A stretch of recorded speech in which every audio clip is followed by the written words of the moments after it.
सावली बाबतीत माझ्याच घरात मी किती सहन करतो ना हे तुला माहिती नाहीये.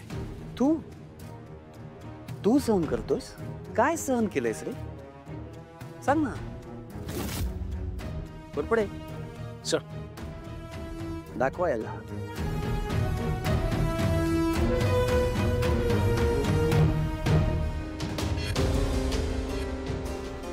बघ बघ, जवळच असलेल्या गव्हर्नमेंटच्या सीसीटीव्ही वरती आम्हाला हे फुटेज मिळालंय. बघतोयस? उन्हातानात अनवाणी पायाने चालते माझी बहीण. निर्जन रस्त्यावरून रात्रीची एकटी फिरते माझी बहीण. आणि सहन तू करतोयस? वा. अरे माहेरचे सासरचे सगळे दरवाजे बंद झाले तिच्यासाठी, आणि तू सहन करतोयस? तू काय एसी लावून घरी झोपला असशील ती निघून गेली तेव्हा? हा, का गेली ती सांग ना. घरी होतास ना तू, अडवू शकला असतास तिला. का नाही अडवलंस? बोल ना. तुला शोधायला आलोय मी. आत्ता आत्ता शोधायला आलास इकडे इतक्या उशिरा? आत्ता जाणीव झाली तुला ती हरवल्याची? वा. श्रीमंत लोकांचं भारी असतं राव. तुम्ही ना प्रेम एकदम लार्जर दॅन लाईफ करता, म्हणून तुम्हाला दुःख सुद्धा लार्जर दॅन लाईफ सेलिब्रेट करायचं असतं. आणि त्यासाठी लागणारा भरपूर वेळ आणि भरपूर पैसा तर आहेच तुमच्याकडे, आहे ना? वा, कमाल आहे राव तुमची, कमाल आहे. तुला माहिती आहे सरण, तुमच्या संसारातल्या अडचणी एक भाऊ म्हणून ती माझ्यासोबत शेअर करायची. आणि या अडचणींना कधीच मी स्वतःच्या नावाचं लेबल लावलं नाही. या सगळ्या अडचणी ती एक मैत्रिणीच्या नावाने शेअर करायची माझ्यासोबत. का? कारण तिला कधीच कळू द्यायचं नव्हतं की तुमच्या संसारात काहीतरी प्रॉब्लेम आहे.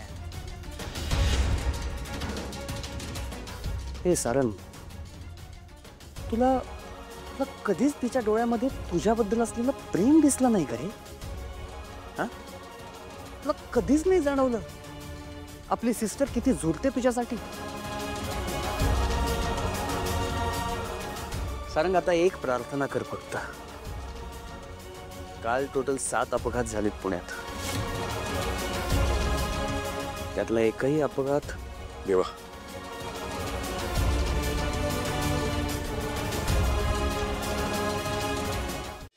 देवा, मी माझ्या आईचा शब्द नाही टाळू शकत.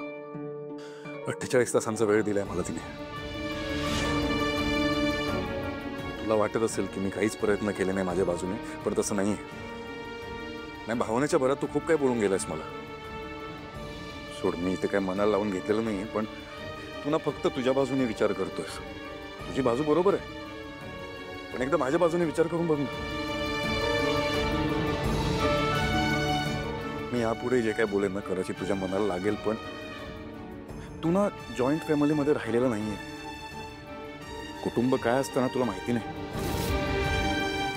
जेव्हा आपण सगळ्यांसोबत राहतो ना, सगळ्यांना सांभाळून घ्यावं लागतं, समजून घ्यावं लागतं, सगळ्यांची मतं ऐकून घ्यावी लागतात आणि त्यांच्यासोबत चालावं लागतं. असं नातं तोड म्हणून नातं तुटत नसतं.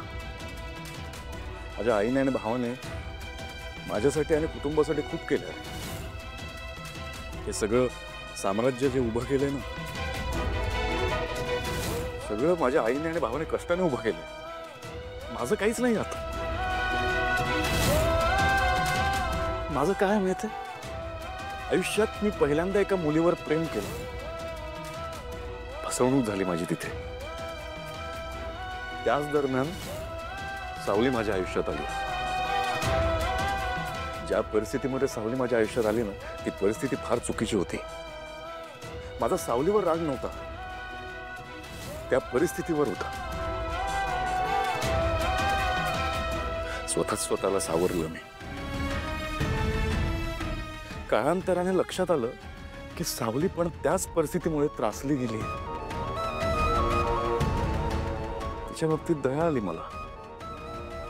तीच भावना पुढे मैत्रीत बदलली. तू तिचा भाऊ असशील, खरं खरं सांगतो तुला, मी माझं सावलीवर प्रेम नाही. मी सावलीवर प्रेम नाही करत देवा.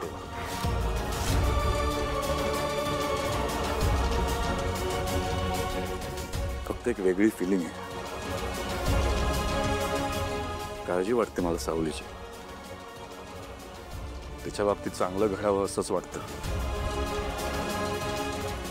तिच्या हक्काचं तिला फक्त मिळू दे बस. सर, परवाच्या दिवशी घाटात जो अपघात झाला ना, त्याचा आरोपी सापडलाय. गुड न्यूज असणार. बोला घोरपडे. तुम्ही सांगितल्याप्रमाणे संपूर्ण नदीपात्र शोधून काढले. आपली माणसं पार नदीत खोलवर जाऊन बघतात, पण सावलीचा काहीच पत्ता लागला नाही साहेब. नीट शोधलं नसेल त्यांनी. मी जातो तिकडे. ऐका ना, मी येतो तिकडे, आपण शोधू. सारंग, अरे मी शोधेन मदत. सारंग सारंग सारंग शांत हो. आपण पाठवलेली टीम ट्रेंड आहे. सावलीला शोधल्याशिवाय ते मागे येणारच नाहीत. ओके.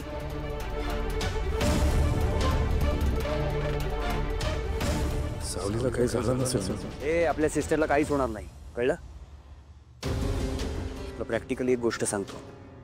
कायद्याप्रमाणे जोपर्यंत बॉडी सापडत नाही तोपर्यंत माणूस गेलाय असं गृहीत धरलं जात नाही. तू एक काम कर, घरी जा आता. थकला असशील खूप. आणि काळजी करू नको, मी आहे. सारंग, आपल्या सिस्टरच्या पाठीशी साक्षात विठुराय आहे आणि तो तिला काहीही होऊ देणार नाही. ओके, जा.